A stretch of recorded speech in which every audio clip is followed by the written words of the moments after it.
Pues bueno, agradezco de verdad que estén con nosotros escuchando esta plática que espero que sea de utilidad, pero sobre todo quiero agradecer a la doctora Cristian López, la presidenta actual de la Sociedad Dominicana de Neurología y Neurocirugía, en habernos invitado, y por supuesto a nuestra querida Ana, que siempre está con nosotros, que siempre apoyando, como vemos, lo que es las cefaleas desde hace muchos años, porque a veces comentábamos con algunos colegas ya de acá, que en el Seguro Social, cuando nosotros egresamos de la raza, pues era el patito feo, ¿no? Como que no se le daba la importancia, sabiendo que esta es una enfermedad crónica, si no se trata de manera adecuada. Y como no tenemos ningún marcador, a veces el mismo paciente tampoco le da la importancia. Entonces, yo creo que el abordar adecuadamente a nuestros pacientes, el hacerles ver que esta es una enfermedad que puede ser tratada adecuadamente, va a ayudar mucho. Y bueno, pues de verdad es un honor estar aquí por primera vez en Santo Domingo, y gracias por las palabras de bienvenida de la doctora Ana. Muy bien, estos son mis conflictos de interés. Esta plática sí está patrocinada por Pfizer, pero sí quiero aclarar que no tuvo ninguna inferencia en el contenido científico de la misma. Este es mi disclaimer. Y bien, entonces hablando de la cefalea en la mujer, o la migraña en la mujer, vamos a hablar de generalidades, de las distintas etapas que son de suma importancia por las que el paciente puede tener migraña. Sabemos que es mucho más frecuente en la edad reproductiva de la mujer, pero esta aparece sobre todo a partir de la menarca. Vamos a ver las características clínicas de las mismas, las banderas rojas que tenemos que evaluar en cada uno de nuestros pacientes. Vamos a presentar un caso clínico que vemos en la práctica diaria para ayudarnos a ver ese manejo integral, que no solamente recordar debe ser farmacológico, sino también el tratamiento no farmacológico va a jugar un papel importante. Entonces sabemos que 30 millones en Estados Unidos van a presentar la migraña y en todo el mundo estamos hablando de 1.04. En México, de acuerdo a los 20 millones que lo padecen, se reporta en un estudio del 2014 que en las mujeres puede ser hasta el del 19%. Claro, fue un estudio hecho solamente en maestras, pero vimos la alta frecuencia y prevalencia que tiene. En Caribe y Latinoamérica, con el estudio CALM, se reporta también una prevalencia que a nivel internacional viene siendo de un 14.7%. Sabemos que es 3 veces más frecuente en mujeres que en hombres y haciendo énfasis que es mucho más en la edad productiva y reproductiva de la mujer, es decir, los años más valiosos de la gente joven. La prevalencia, decíamos, aumenta en las mujeres en la menstruación y sabemos que disminuye en la menopausia. Y de un 51 a un 60% van a reportar como detonante la menstruación en los pacientes o en las pacientes migrañosas. Brevemente hablando de historia, recordar que Areteo de Capadocia fue el primero que describió a la migraña como actualmente la conocemos, ¿sí? Fue un médico que refería que se trataba de una cefalea, aquí heterocránea, una enfermedad que en ningún momento era benigna y que además ocurría de manera indecorosa, ¿no? Porque la paciente generalmente presentaba náusea, vómito y esos síntomas no dolorosos que ahora vemos en nuestras pacientes. Entonces ya desde estos años del año primero y segundo después de Cristo ya había esas descripciones de la migraña en la mujer. Las cefaleas primarias, donde entra, vamos a ver, la migraña, son mucho más frecuentes, decíamos, en estas edades y van a ser mucho más prevalentes, decíamos, en la menarca, ¿sí? Y en la perimenopausia. Hay una disminución, como vamos a ver, durante el embarazo, ¿sí? Y en la lactancia, y donde se enfocan mayormente o donde la paciente reinicia con esos episodios mucho más intensos van a ser durante la menstruación. La prevalencia, decíamos, como pueden ver en esta gráfica, sí, que a partir de la menstruación empieza a haber esa gran diferencia entre los hombres que están en azul y en rojo las mujeres, y mucho más frecuentes, decíamos, entre los 30 a 40 años de edad. 2, 3 veces más frecuente en mujeres que en hombres. Y quizás sea un poco más, ¿no? Ahora que hacemos estudios, como dice Ana, que se empiezan a hacer estudios, vemos que es mucho más prevalente en mujeres, quizás un 4 o 5 comparada con los hombres. Decíamos que a partir de esta edad hay una marcada diferencia, a partir de los 30 y 45 años, y que va a disminuir con la edad. Recordar que sí, la mayoría de los pacientes, como vamos a ver, va a disminuir, pero esto no ocurre en todos nuestros pacientes. Y como pueden ver en la misma gráfica, sí hay una disminución, pero puede continuar los pacientes con migraña. Es decir, no podemos comentarle a la paciente que con la edad se le va a quitar. Todavía no tenemos un marcador que nos diga que esto va a suceder, por lo tanto debemos de tratar oportunamente a nuestros pacientes para que realmente tengan una buena evolución. Resumiendo esto, decíamos entonces que es más frecuente en mujeres que en hombres. Las fluctuaciones son uno de los factores, pero no es el único que va a contribuir que sea más frecuente en las mujeres. Decíamos que esto se incrementa en la menarca, en la menstruación, y que va a disminuir en el embarazo y la menopausia. No sé si conocen este personaje. Sí, la gente joven. En lo personal yo no lo conocía, se llama exactamente Zayduk. ¿Y cómo aprendemos de nuestros pacientes, no? Esto me lo dijo una paciente, me dijo, es que mi hijo me dice que me parezco a este personaje, a Zayduk. Y yo, ¿quién es ese, no? Pues resulta, como pueden ver, este personaje tiene jaquecas, ¿sí? Y las potencializan de una manera impresionante. Entonces, esto nos quiere decir que la migraña no solo afecta a nuestros pacientes, sino el entorno familiar. ¿Cuántas veces los hijos, mamá, tienes otra vez migraña? ¿Sí? Otra vez tienes que irte a acostar, no me puedes ayudar con mis actividades. Entonces, tener en mente que no solamente es la persona, sino el entorno familiar la que va a estar afectada por esta enfermedad. Entonces, decíamos, de acuerdo a la clasificación internacional del 2018, simplemente vamos a repetir a lo que ya también ustedes conocen, se dividen en 3 grandes grupos. El primer gran grupo son las migrañas, las cefaleas primarias, perdón. Dentro de estas tenemos, pues, sabemos que la tensional es la más frecuente, sin embargo, la más incapacitante es la migraña. Tenemos las cefaleas trigeminales y otras cefaleas poco comunes, como es la cefalea por ejercicio, por actividad sexual, entre otras, y que realmente son diagnósticos de exclusión. A partir del 5º grupo tenemos las cefaleas secundarias a problemas metabólicos, a traumatismos cráneoencefálicos, y la que realmente vemos mucho más frecuente es la cefalea secundaria al uso excesivo de medicamentos, que está en el 8º grupo. Y a partir del 13º están las neuralgias craneales. Entonces, los criterios diagnósticos, recordar simplemente de migraña sin aura, que es la más frecuente, el paciente que tenga 5 episodios en algún momento de su vida y que reúne estas características de tipo unilateral, pulsátil, la intensidad de moderada, y que se acompañe de esos síntomas no dolorosos.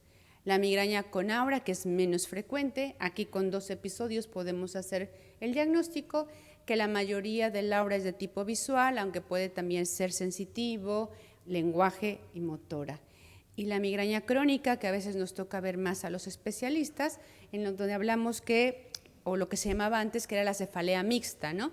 Porque el paciente va a tener cefalea de tipo tensional y de tipo migrañoso 15 días al mes en los últimos 3 meses, que al menos 8 van a reunir los criterios de una migraña con aura y sin aura, y por supuesto que nuestra exploración neurológica sea completamente normal.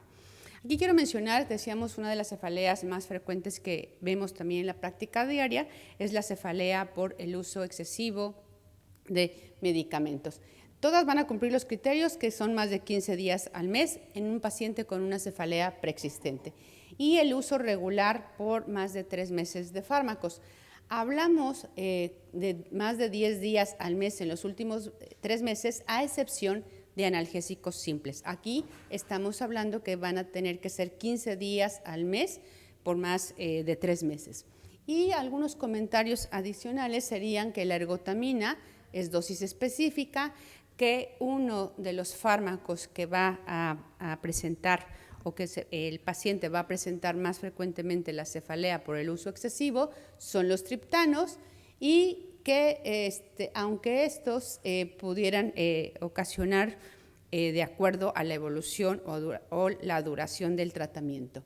Los analgésicos simples, ya mencionaba también, platicábamos con Ana, que también conoce a Marcelo Vigal, que es alguien también que admiramos. Él fue uno de los primeros que publicó de las cefaleas por el uso excesivo de medicamentos y nos reporta en el estudio del doctor Vigal que los antiinflamatorios no esteroideos pueden ser protectores si tomamos menos de 10 días al mes. Sin embargo, ¿cuántas veces vemos que los pacientes tienen una combinación de medicamentos? Usan triptanos, usan ergotamínicos o antiinflamatorios no esteroideos, ¿no? Y simplificando los criterios de la migraña crónica, es aquel paciente, decíamos, que tiene 8 al mes de episodios de migraña con o sin aura, en que el resto, que estamos hablando más o menos de 7 episodios, pueden ser de tipo tensional, y que la migraña crónica frecuentemente se acompaña de un sobreuso o abuso de medicamentos. Este término también viene siendo controversial, ya que pues, el paciente no abusa del medicamento, simplemente no tiene un buen control de sus episodios y eso hace que tome de manera inadecuada este tipo de fármacos. La migraña por este sobreuso de medicamentos es más frecuente en mujeres y sobre todo donde existe esa comorbilidad psiquiátrica como es la depresión y la ansiedad. De acuerdo, decíamos, a la clasificación, vemos los subtipos que tienen de migraña, decíamos que la más frecuente es sin aura, puede estar migraña con aura, un 30%, menos frecuente la hemipléjica, la retiniana, y en los niños están los síndromes episódicos que pueden asociarse con la migraña en la infancia, como son el vómito cíclico, entre otros. Y la migraña relacionada a la menstruación está en el apéndice, ¿no? Ya que no reúne todavía los criterios característicos, por lo tanto está al final. La más frecuente respecto a la menstruación es la migraña sin aura, que se relaciona con la menstruación, y la sin aura, que se presenta exclusivamente durante la menstruación, es mucho más rara. Entonces, ¿cuáles son los criterios para decir que nuestro paciente tiene una migraña relacionada a la menstruación? Son crisis en la mujer que se van a presentar durante la menstruación, que van a llenar los criterios de migraña sin aura, y que las crisis se pueden presentar 1 o 2 días antes de la menstruación o durante la misma, pero que estos episodios de migraña deben ocurrir en por lo menos 2 de 3 ciclos menstruales y que además se van a presentar en cualquier otro momento de su evolución, ¿sí? Es la relacionada a la menstruación y se refiere el día 1 de la menstruación, un día anterior, es decir, no hay un día 0 o un día posterior que sería más 1. Más del 60% reportan esta asociación de la migraña y la menstruación. Y en el último estudio del 2021, una publicación, no solamente refieren que puede ser migraña sin aura, sino también migraña con aura. Entendiendo esto que nosotros vemos pacientes y a veces no van a reunir todos los criterios característicos, por lo tanto tenemos que ser más flexibles cuando estamos evaluando a nuestros pacientes. Entonces, el diagnóstico de migraña, lo primero tenemos que hacer, muchas veces ya nos llegan los pacientes con ese diagnóstico que el mismo paciente pudo haberlo hecho o algún otro colega, pero lo que tenemos que siempre descartar son nuestras banderas rojas, ¿no? Para saber si nuestro paciente no tiene otro tipo de cefalea. Posteriormente vamos a dividirla sindromáticamente si se trata de una migraña episódica o crónica. Dentro de la episódica decir si es una migraña con o sin aura y si esta se relaciona con la menstruación. También tener en mente siempre que nuestro paciente puede tener más de un tipo de cefalea, ¿no? A veces queremos encajarlo en una sola, pero el paciente puede tener también a lo mejor otra cefalea secundaria o la cefalea tensional y no tener las características clásicas que esperamos encontrar, y muchas veces eso hace que el paciente no familiarizado con la clasificación diagnostique de manera inadecuada que se trata de una cefalea tensional, ya que ha perdido esas características típicas, ¿no? O también presentar las cefaleas trigémino-autonómicas, que también vienen siendo una bandera roja. ¿Cuáles son las banderas rojas que debemos evaluar en cada uno de nuestros pacientes? El doctor David Odid primero nos habló hace algunos años de este acrónimo que viene siendo de gran utilidad, la palabra SNOOP. Recordar que cada una nos habla la S de síntomas sistémicos, la fiebre, la pérdida de peso, algún signo neurológico, el inicio súbito y la edad. La edad es muy importante, no es lo mismo que aparezca en gente joven, que decíamos entre los 20 y 45 años, así esta aparece por primera vez a los 50 años, para nosotros es una bandera roja y aquí sí estamos obligados a hacer algún estudio de imagenología.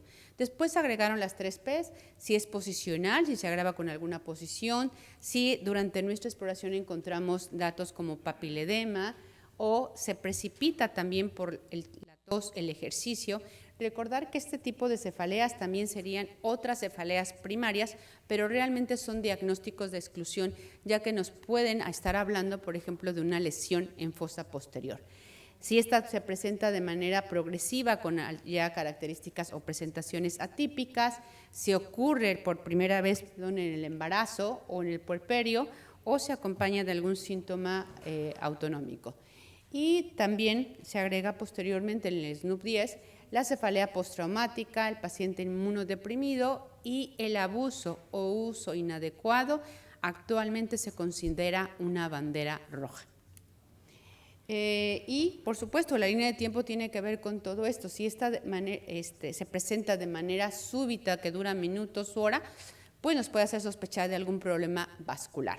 Si es de horas a días, quizás algún proceso infeccioso, por supuesto con otras características, y si esta es progresiva de días a semanas, estamos hablando de algún problema neoplásico. Y aquí quise traer específicamente las banderas rojas que pueden ocurrir durante el embarazo, ¿sí? Y posparto, perdón. Entonces, señalamos con rojo aquellas que se presentan frecuentemente durante el embarazo. Si el paciente tiene pérdida visual, pues podemos sospechar de una preeclampsia, una eclampsia, un síndrome de encefalopatía posterior reversible, que es el PRES, una apoplejía pituitaria, una hipertensión endocraniana. Y si se acompaña de edema de papila, podemos sospechar de una trombosis venosa, de una hipertensión intracraneal, de una lesión ocupante de espacio. Pero todas estas también se pueden presentar durante el embarazo, aunque, por ejemplo, si la cefalea ortostática es más frecuente pospunción, ¿sí? Ya sea por una pospunción durante la anestesia. Entonces, todo esto tenemos que evaluar cuando nuestra paciente embarazada empieza con una cefalea o sus cefaleas no están bien controladas. Respecto a las diferencias en cuanto a género, sabemos que las hormonas, en especial los estrógenos, tienen un papel importante, la reactividad vascular es otra, y se ha visto, de acuerdo a los estudios, que estas son mucho más intensas y prolongadas en las mujeres que en los hombres los episodios de migraña. Entonces, ya respecto a las hormonas que tienen que ver, vamos a ver que tienen una alteración, una modificación en el glutamato por la modulación de la actividad a nivel cerebeloso y también a nivel del hipocampo. Otro de los neurotransmisores involucrados es la serotonina, en donde tiene que ver con la modulación, recaptura y degradación de la misma, que esto es mucho más nuevamente prevalente en las mujeres que en los hombres. También tiene que ver con la modulación de algunas enzimas relacionadas con el triptófano, hidrolasa, entre otras. Y respecto al GABA también, que sabemos el neurotransmisor inhibitorio por referencia, tiene que ver con esta modulación, una disminución del mismo, un incremento de la descarboxilasa y el ácido glutámico, y también sabemos que hay cambios a nivel de este ciclo menstrual del GABA durante el periodo hormonal. Y respecto al CGRP, que ustedes últimamente han escuchado más de este neuropéptido, de la importancia, son varios neuropéptidos que están involucrados, sin embargo, este es un neuropéptido en donde se ha visto la importancia que tiene y los nuevos medicamentos donde van a actuar. Entonces, el CGRP tiene que ver, la liberación va a estar incrementada, sobre todo esto dado por los receptores de los estrógenos alfa y beta. ¿Sí? Como podemos ver, tienen una alteración en la modulación del sistema trigémino vascular y también en los vasos sanguíneos. De ahí la importancia de hacer de evaluar adecuadamente y esos targets o esos focos respecto al tratamiento actual van a ser o ha cambiado cómo abordamos o cómo tratamos a nuestro paciente. Y a nivel celular vamos a dividirlo en genómicos y no genómicos y nuevamente esos receptores que tienen que ver con el incremento del CGRP a nivel de la membrana, así como ciertos metabolitos y también el calcio que tiene que ver esta depolarización en los pacientes migrañosos. Y haciéndolo más gráficamente, vemos aquí o señalamos que en la pubertad, donde inicia la menstruación y la perimenopausia, que vemos en gris los episodios de migraña, van a ser mucho más intensos, ¿sí? Que los estrógenos van a incrementar la susceptibilidad de la depresión cortical diseminada. Recordar que vamos a ver más adelante que tiene que ver con el aura de los pacientes migrañosos. Que la caída de los estrógenos que está en moradito, ¿sí? Tiene que ver con el detonante de la migraña con y sin aura. Y la diferente variación que tenemos en el ciclo menstrual durante el embarazo, donde va a haber una mejoría, porque no hay esa caída, sino hay una regulación tanto de los estrógenos como la progesterona, pero al final, en el posparto, nuevamente puede haber un incremento de la misma. Y lo mismo que en la menopausia, donde aquí vamos a ver que a partir de los 50 años nuestras pacientes empiezan a mejorar. Entonces, también tenemos que saber que la migraña mejora durante el embarazo, sobre todo en el segundo y en el tercer trimestre. Y otra característica es pensar que si la paciente tiene migraña sin aura, va a tener un mejor pronóstico. En cambio, la migraña con aura pudiera empeorar durante el periodo del embarazo. Y esto, al conocerlo y informarle a nuestro paciente, lo podemos decir, puede mejorar en el embarazo, sobre todo en el segundo o en el tercer trimestre, o pudiera no mejorar si nuestra paciente tiene migraña con aura. Nuevamente en la perimenopausia, por estos niveles erráticos que tiene de los estrógenos, va a haber un incremento, ¿no? ¿Cuántas veces la paciente antes de empezar su menopausia nuevamente presenta o una recaída o un incremento de estos episodios migrañosos? Y la menopausia, donde ya no hay estas fluctuaciones, vamos a encontrar que van a presentar una mejoría. ¿Qué pasa en la lactancia? En la lactancia, como podemos ver, la secreción de la oxitocina y la vasopresina, que tienen propiedades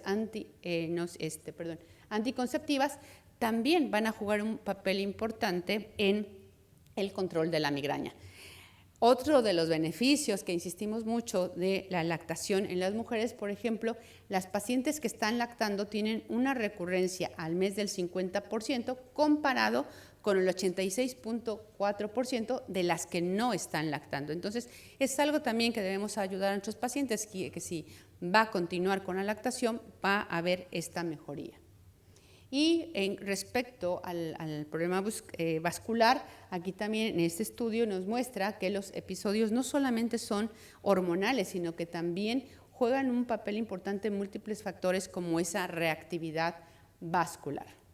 Es decir, hay varias propuestas de hipótesis, esta disfunción endotelial, esta hipercoagulabilidad por esos estados proinflamatorios, los síndromes asociados específicos, factores de riesgo cardiovascular, para la persistencia del foramen oval, sobre todo en la migraña con aura, pudiera ser un factor también que contribuya.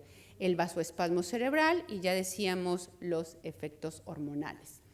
Y la relacionada en la menstruación, como mencionábamos hace unos momentos, es mucho más intensa y se asocia con una alodinia cutánea. Y como podemos ver en esta gráfica, por ejemplo, es mucho más frecuente los síntomas no dolorosos como es la fotofobia en un 82% comparado con los hombres que se puede presentar en menor, como es un 74%. De igual manera la fotofobia y las náuseas, ¿no? Esto también nos debe permitir, si sabemos que la migraña es predictible, podemos dar un tratamiento en esta etapa específicamente o en este periodo. Quiero presentar brevemente el caso de una paciente que vimos en diciembre del 23. Es una paciente joven, ¿sí? Es ingeniera, trabaja en certificación de sustentabilidad, soltera, ¿sí? Ella refiere que desde los 16 años presenta cefalea, pero que en los últimos meses ha sido mucho más frecuente, ¿sí? A pesar del tratamiento farmacológico con analgésicos y antimigrañosos. Tiene el antecedente de migraña con aura, recordar que tiene un factor genético la mayoría de los pacientes con migraña, hasta un 70, un 80%. Estas son las características de su cefalea. Como pueden ver, por ejemplo, es generalmente bilateral, es decir, no tenemos las características de que si es unilateral, que a veces insistimos a nuestros pacientes que si es unilateral, muchas veces decíamos estas se pierden con el tiempo, es bilateral, frontal, pero tiene una intensidad importante de 5 a 8, se acompaña de esos síntomas no dolorosos. Recordar que la fotofobia puede ser hasta mucho más incapacitante que la misma cefalea. La duración en ocasiones es de más de 12 horas, tiene una frecuencia de 3, 4 al mes y en ocasiones ella refiere que se relaciona con la menstruación, siendo durante este periodo mucho más intenso. Decíamos que ha tomado múltiples analgésicos y que mejoran sobre todo cuando toma uno de ellos que es el triptán y a veces por supuesto lo combina con naproxeno. En México no tenemos la combinación de un triptano con un antiinflamatorio no esteroideo, pero ya mencionábamos también por ahí que nosotros pues hacemos esa combinación. Nuestra exploración física es completamente normal, como pueden ver, una presión, el peso, un índice de masa corporal, ingiere 2 analgésicos más o menos al mes y en ocasiones llega a ingerir además de los triptanos el ketorolaco. Sin embargo, tiene un Midas de 12.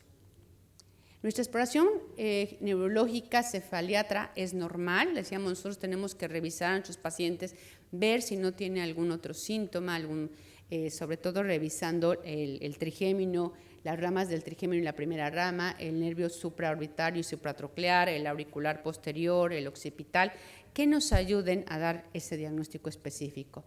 Estamos de acuerdo que se trata de una migraña sin aura episódica. Estos son los criterios que llena la paciente, es de moderada a severa y se agrava con el movimiento. Y se acompaña de fotofobia y sonofobia, es decir, no necesitamos encontrar todos los criterios para hacer nuestro diagnóstico. Y respecto al Midas, que es una de las escalas que utilizamos para ver lo incapacitante, se encuentra aquí que nos habla de que le afecta su calidad de vida del paciente. ¿Realizarían una resonancia magnética cuando les llega a esta paciente?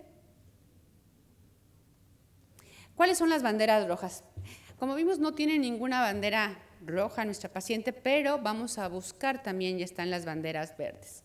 Es una cefalea que, por ejemplo, ha presentado desde la infancia, se relaciona con el ciclo menstrual, tiene días libres de cefalea, tiene familiares con este fenotipo y la cefalea se ha ocurrido o se interrumpió más de una semana, entonces esto nos apoya el no realizar un estudio de imagen. No tiene ninguna bandera roja y si además buscamos las banderas verdes, pues tiene la mayoría.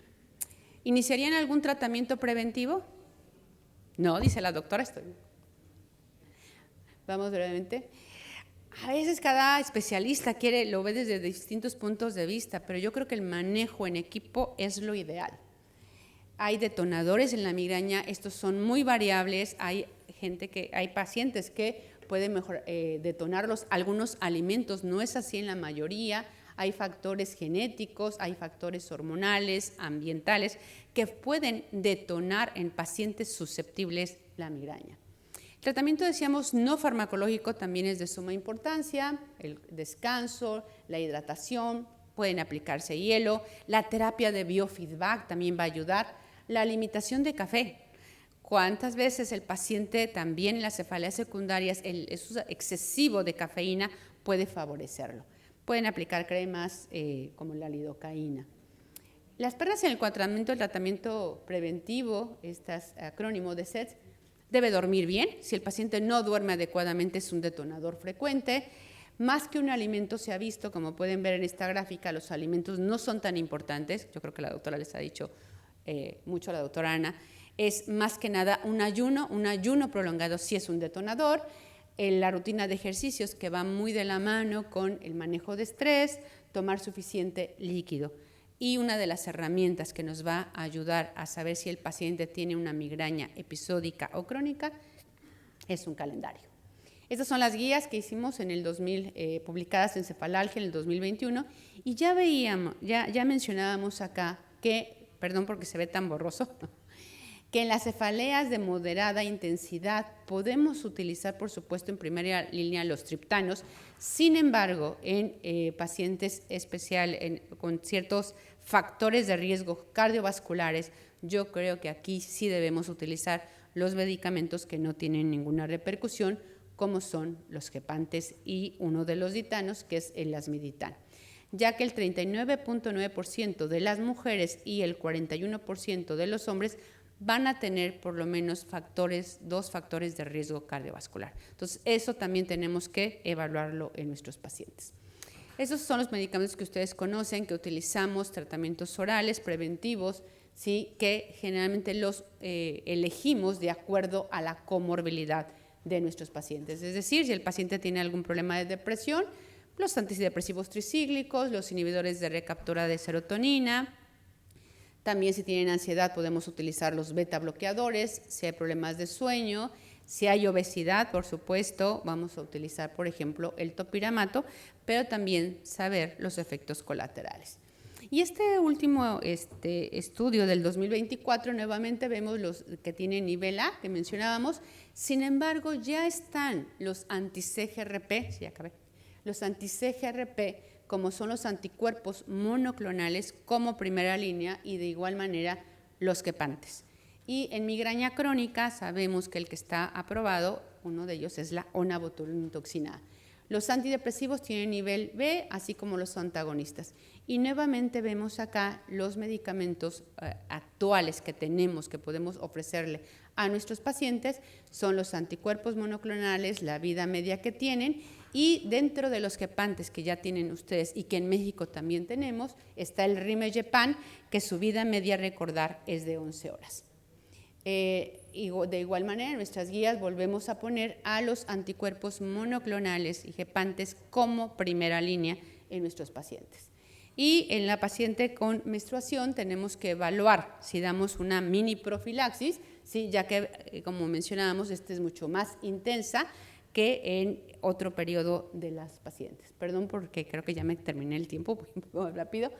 ¿Y qué pasa en el embarazo y en la lactación? De igual manera, los medicamentos que tenemos de primera línea, sobre todo la metoclopramida, el acetaminofén, los bloqueos con lidocaína son una buena elección.